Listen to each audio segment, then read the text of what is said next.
Bismillahirrahmanirrahim. Assalamu alaykum, hörmətli qarindaşlar.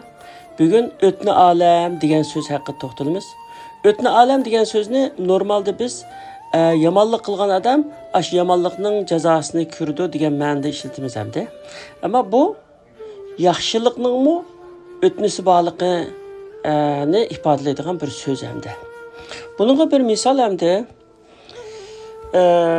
Abbasilarning davrida Abbasilarning xaliflik davrida Şam emirininki yendi ishlaydigan Abbas degan bir odam shunda bir yo'qolang bir tuhmatlar bilan davlatga qarshi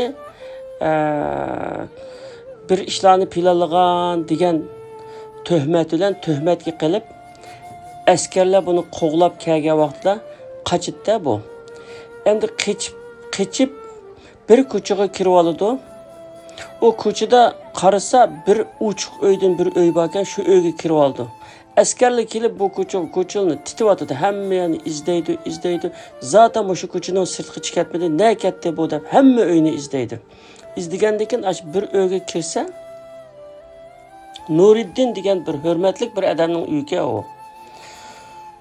Shuningga bu Abbas qochib aşağı kiribdi. Kirgandan keyin sen nima odam degandan keyin men hukumatga, davlatga qarshi chiqqan odam emas, tuhmatga uchrab qoldim.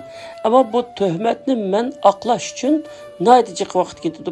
Baka sulab qo'ydi nahaq. Shu men qachay dedim. Ammo menga ishining men anda qarshi chiqqan odam emas, isyonkor emas, men gunohkor emas, pokman. Degandan bo'ldi, men sana ishondim. Seni men qo'g'dayman deb bir uyga yo'shirib qo'ydi. Askarlar izlab onun hoylasiga kirib hamma uyni izlaydi. Ashuningki yo'shirib qo'ygan uyga kirgil qopqa vaqtida ashu uyninki yendan ayoli chiqib, Nuriddin ayoli, "Nim bo'ldi, nima ahvol bu?" deb chiqdi. Chiqqandan keyin mana shunda askarlar kelibdi, bir odam kelib qoldi, misha kirib Vağam buluşu mümkün izlevatımız dep izlepti degandan keyin ya bu yak bunday adam kirmidi deb shuni uni qaytarib etgan. Hamma uyni izlayotgan, lekin ashu ayol chiqqan uyni izlamayotgan hamda. Shu uyga yushirib qo'yaylik odamni. Shunda qilib buni qutqizib qo'ygan, qutqizib qolib bir qancha oy shu Nuriddinning qishda turgan bu Abbas. Endi o ketayman, bu shu endi bu yerdan Iroq tarafga ketmasam bir yerde zaten ben günümle alamayım hem bu bir tutulup kalıman dep gitmen dese toxta cihan küçükün tincison mali küçükün unutusun an onudagin ketkin dep 4 aygacha bu adamni baqadigan saqlayotgan. 4 ay bo'lgandan Nuriddin da ahvollarni tinglab qarasa sal buningki izlash sal bushigan hamda o adamni izlash ishlacha. Shunda bo'lgandan bu adam yo'lga sep qo'ygan. Bir atni hazırlab bununla, yana bir atqa ayda bir hujunni hazırlab, bir sanduqni qilib, o sanduqning ichida yemek içmekdir var. Kiyim-kechak deganga o'xshash kerakli narsalarni hazırlab, shunda yo'lga sep qo'ygan buni. Yo'lga sep qolib, shuni ular uzun zaman o'tdi ekan hamda. Bir kunlarga kelganda bu Abbas Bag'dodga kelib, Bag'dodda xalifa Ma'munninki ordusiga ishga kiritgan. Dastlabda oddiy bir ishga kiritgan, ya'ni ashan saqlovchi degan nim bilan. Keyin saqchilik darajasiga o'tishdi ekan. Saqchilik darajasini o'sib, keyin saqchilarningki boshliq o'tgan, ya'ni. Orduning saqchilarining boshliq o'tgan. Shunda ishlab turdi ekan. Bir kunlarda bir adamni shu saqchilar yondab akilgan. U adamlar urib yuzlar degan to'nug'ichilik yo'q, yuzlari qon, ish yo'q, ko'zlari ashundoq bir adamni akiladi ekan. Shu xalifa Ma'munning yoniga akildi ekanda. Akilib xalifa Ma'mun bu adam shundoq davlatga isyon qilgan, davlatimga isyon qilgan adamlarning qatorida ekan. Bu adam qochib ketmasin, ati mahkama qilamiz.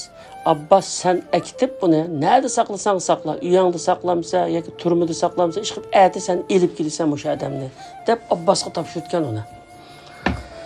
Abbasga topshirgandan keyin bu odamni uyga akilib, bu Abbas degan odam bu ahval so'ray deb buningdan paranglashib o'tirib, siz nereden degan, men Shamdan deyotgan. Men Shamdan keldim deyotgan. Tayoq yegan adam. Bu Shamdanki nereden degan, bu so'rab qoldingizgo degandan asli men mi Shamdan kelganda, mening bir Shamda bir hikoyam bor deyotgan Abbos. Degandan anda siz hikoyangizni devetding, onunki men o'zimning kim ekanligini deb biray degan ma'qul deb aşı 5'ni o'tganini deyotgan. Men mushundaq aşı amirninki davlatiga qarshi chiqdi deb tuhmat qilinib, saqchilar tarafidan qo'g'ilib kelgan chig'imda aşı Nuriddin degan bir adam meni uyga akirib, meni ashudan qo'g'dab qilib, beqib, keyin meni yo'lga solib qo'ygandi. Shu adamni izlashga fursatım bo'lmay qolib qoldi. Aşı adamni izlaydi degandan bu heliqi oldidagi adam Nuriddin degan men shu. O qaysi vaqtni bilamsiz? Palani yili, palani oydi. Sizni men yo'lga solib qo'ygan kun palani oyning palani kunida deb aniq deb birtgan Nuriddin degan. Nuriddin degan rost sizmi o degan? Ha, men Nuriddin deb yuzlarini aytib, qonlarini aytib tozalab qilsa shu adam. Shunga darhol tiyiblarni chaqirib o adamni tang'itqayan tang'dirib davolatib, ambi tümürchini akilib, qo'lga solgan kishanni chaqqizib, abda mehmon qilgan.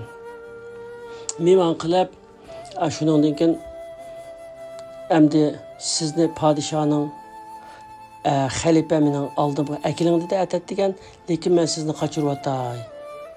Sizni qochiryapman degandan keyin, yo'q, siz meni qochiryapsiz. Sizning hayotingiz nobud bo'ladi. Meni xalifaning oldiga olib boring. Beshimga kelganini ko'ray, ammo siz menga yaxshilik qilay desangiz, meni o shaharning chetida kutib turgan odamlarim bor. Shunaqa bir vasiyatlarim bordi. Shamda qolgan mol dunyolim to'g'risida, bolalarim to'g'risida vasiyatlarim bordi.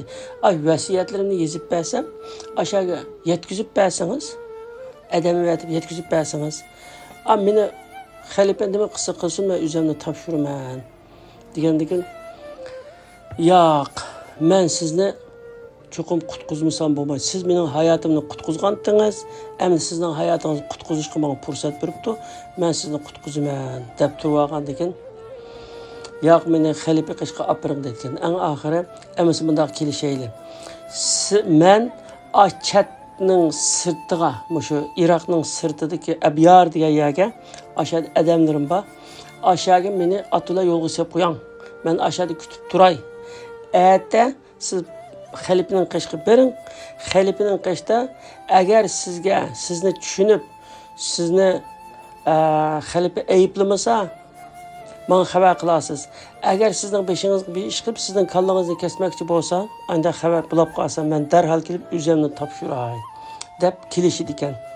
Kelishib shuni bilan aytganda o adam yo'lga solib qolib tursa, ikki dona askar podshoning ordusidan kelib, shu Abbas saqchi boshliqi askar Abbasning uyiga kelib ishni qaqib, sizni podsho jinoyatchini ilib borsin deydi deganga ma'qul deb qildi.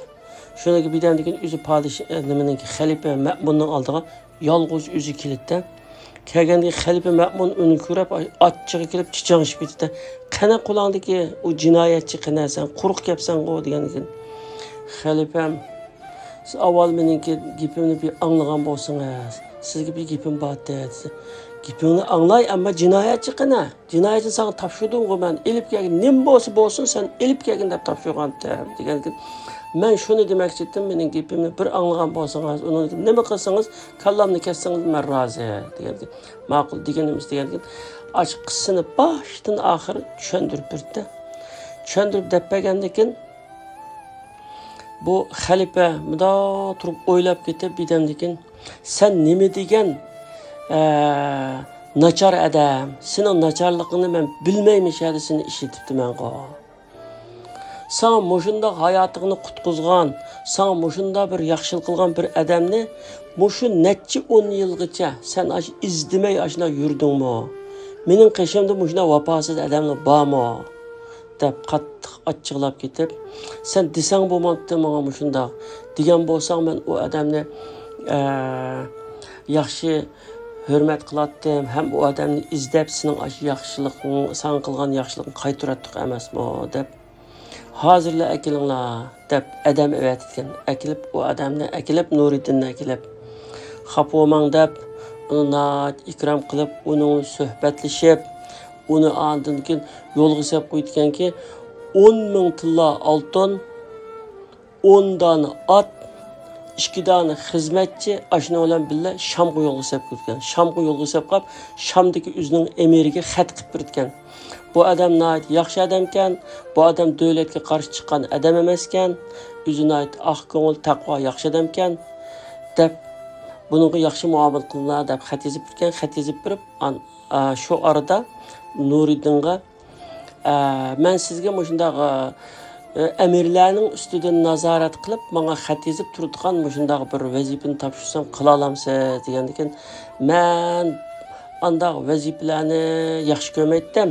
Biroq endi siz men talab qilganligingiz uchun bo'ldi, men sizga shu xizmatni qilay dedilar. O chaqda xalifalik qandaq ekan desa, bir yerlarga emirlarni, boshliqlarni o'rinlashtirsa, shunday yaxshi sadoqatman odamlardan xalqning ichida bir qancha odamlarni ayda vazifaga o'rinlashtirib qo'ygan. Podshoh amirning ustidan, soqchilarning ustidan ayda nazorat qilib, nahaq ish qilgan bo'lsa, haqqi zulm qilgan bo'lsa, ustidan shikoyat yozitganga ayda qildi ekan. Shu odamni ayda belgilab qo'ygan. Undan keyin shu ketadigan Shamga bir qancha yil ichida necha qatim podshohga nimaga, xalifaga xat yozitgan. O xatni Abbasqa ba'zisining do'stingdan xat keldi deb qo'ygan. Ish ayda tamomlanadi ekan hamda. Endi bu qissada o'tni olam, ya'ni shunday qanday qutqizib qo'ygan bo'lsa, u Nuriddin Abbasni qutqizishda uning hech qanday bir yaxshilik qaytidi, mening qilganimni qaytidi degan aqliga kelmagan gapda u. Bir bu bechora ekan, tuhmatga qilibdi, quruq tuhmatga qilibdi. Mushuni bir qutqizib qo'yay, mush bir jon ekan, mushuni qutqizib qo'yay deb, o'sha odamni qutqizibdi, bir qancha oy beqibdi, yo'l ko'rsatib, uni yo'lga sep qopdi. Shuningki badilini o'zining beshiga kelgan vaqtida o'zining hayotini shu qilgan yaxshilik bilan qutqizib qo'yibdi endi. Shu o'tni olam degan, mayli bekimga yomonlik qilsangizmi, shu yomonlikni chuqum ko'may o'lmaysiz bu dunyoda. Chunki zulmning jazosini Alloh taolo asosan shu dunyoda berdi.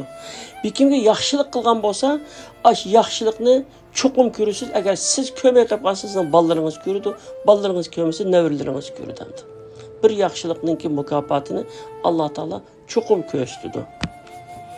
Alloh taolo hammamizni insonlarga yaxshilik qilgan va yaxshilikning mukofotini dunyo oxiratda ko'radigan yaxshi bandalar qilib bersin. Amin.